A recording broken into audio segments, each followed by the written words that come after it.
Welcome to the Divine Worth podcast, where we are letting go of our self-doubt, anxiety, fear, limiting beliefs so that we can step into the divine roles that God has for us. I am your host, life coach Karen Papin, and together we are embracing our divine worth and potential. There she was, just telling me the things that she was dealing with and going through, and how she was really struggling to be able to do the things that she wanted to do and to fulfill the responsibilities that she has. And it was interesting because one of the things that she said, and I think it's something that we often think in our own minds, and maybe just subconsciously too, was, I don't want to be a burden. I don't want to be a burden. Have you ever felt that way? How you are just feeling so burdened yourself with all of these things, and you just feel like you've reached the end of your rope and you do not know how you're going to be able to move forward. And you think, I can't reach out to anyone. I can't let anyone know what I'm going through. I don't want to be a burden. As she was sitting there telling me about these things, and the health problems that she had in the past, the health problems she was currently going through, and just feeling like this weight on her and how she didn't want to be a burden. A thought came to my mind, and it was the Lord telling me, tell her about Sam. So I told her about Sam, my younger brother, who was born blind. So he was not able to see. And then when he had surgery as a baby, he had a stroke during that surgery, which caused him to not be able to have very much control over his arms and his legs and hands. And so he was confined to a wheelchair throughout his life. And he couldn't really talk, he couldn't walk, and he couldn't see. And yet he was one of the greatest blessings in our family's lives. We are all so thankful for all the things that we learned from him. So as I was coaching her, I told her about Sam, and I said, do you think that my family saw Sam as a burden? She very quietly, with a little smile on her face, said, no. I know what that's like. I know what it's like to hold in all the things that we truly struggle with, because we don't want to be a burden on others. When I struggled with infertility and miscarriage with our first pregnancy, it was really hard to be at church at times. And I had those same thoughts. It's like, I don't want to be a burden on others. I want to be the one helping others and strengthening them and lifting them up. And I don't want others to see me as a burden. These moments, we really fail to recognize that when we are going through a hard time, others love us, and them helping us is actually a way of showing their love for us. And when we are holding on to this idea of, I don't want to be a burden, what happens is we start keeping them from having that opportunity to show us that they love us. And we are also depriving them of the blessings of being able to serve us, because there really is a great joy and love that comes from serving others. And we know that, but yet when it comes to being our turn to be served and to receive that service, we don't view it that way. We don't view it as an opportunity for them. And instead, we feel like this burden. And so maybe you are crying in the bathroom, but you still smile when you come out, or you don't ask for help even when you're drowning, whether it's housework, carpool, or emotional support. You quietly carry it all because you believe you should be able to handle it on your own. Or maybe you apologize for your emotions, saying, I'm so sorry I'm crying. I don't know why I'm breaking down like this. I know why you're breaking down like this. It's because you're going through a hard time. Or maybe you don't share with God and turn to Him because you think, oh, it's really not that serious. This is such a small matter in comparison to what everyone else is going through. And so you don't even ask the Lord for help. And in a way, you're distancing yourself from Him.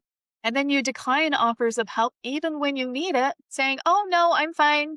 When really you're overwhelmed because you don't want to feel like an imposition. And this happens in marriage too. You bottle up your needs in your marriage because you're afraid of asking for emotional or physical support because you're afraid that it will make you too much. So you quietly meet everyone else's needs and neglect your own. Why do we do this? It's because it comes from this desire that we have to be the giver. We want to help others. We want to serve others. We want to lift them up. We want to strengthen them when they need that help and strength. We want to be that support for them. And we identify as a giver. And it's not that that's a bad thing, but that we forget that in the giving, we can also receive.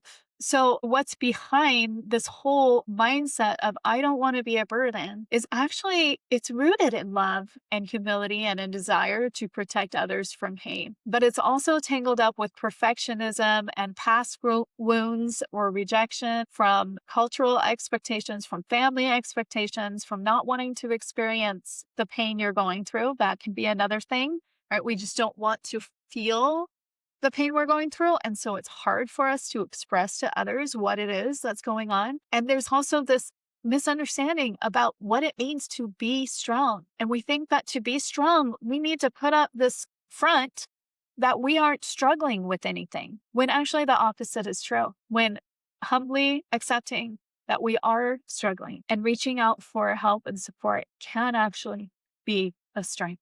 Because while this mindset of I don't want to be a burden feels selfless, it can actually create emotional distance in your relationships, and it can lead to isolation and burnout. It can foster resentment because you're always giving and never allowing yourself to receive. You can even get to a point where you don't recognize others showing their love for you because you keep rejecting their offers of strength and support. It can also make others feel unneeded or helpless because they don't know how to help you. You're not allowing yourself to be helped. And it also keeps you from healing. As long as I stayed in this mindset when I was going through infertility and experience of grief about miscarriage, how it took me years and to heal. And it really wasn't until I started allowing myself to share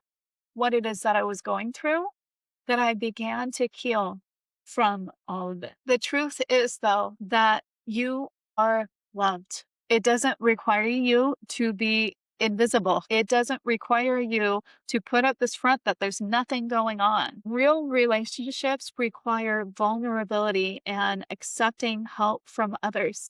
And what's more is that God is not tired of you. He wants to hear from you. He welcomes your tears and your fears, your questions and your needs. He wants you to reach out and pour your heart and soul out in these prayers as you speak to him through prayer. He wants that. And why? Because he wants a relationship with you.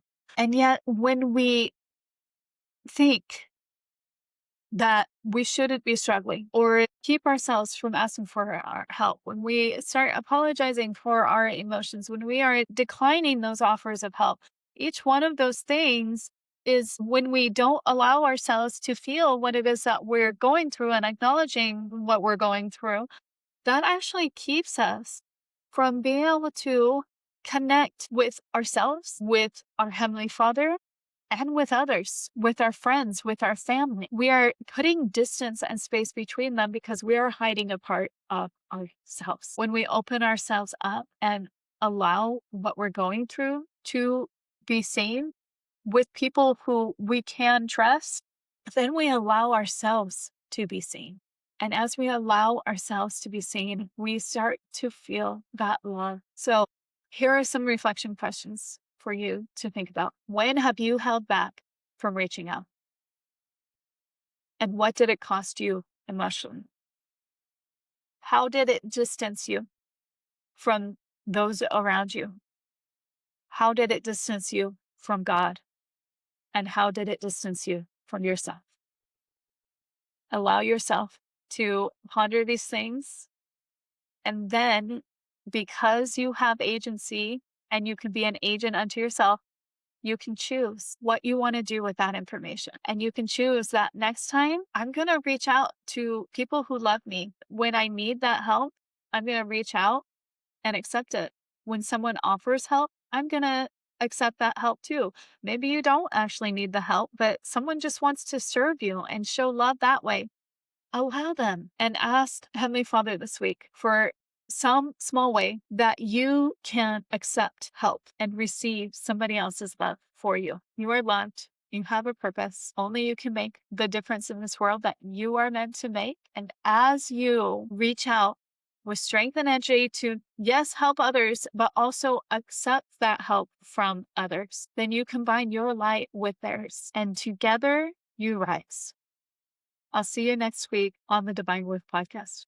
Thank you so much for listening to this episode of the Divine Worth Podcast. If you found it to be a light, please share it with others and also leave us a review, because that helps others to be able to find the podcast as well.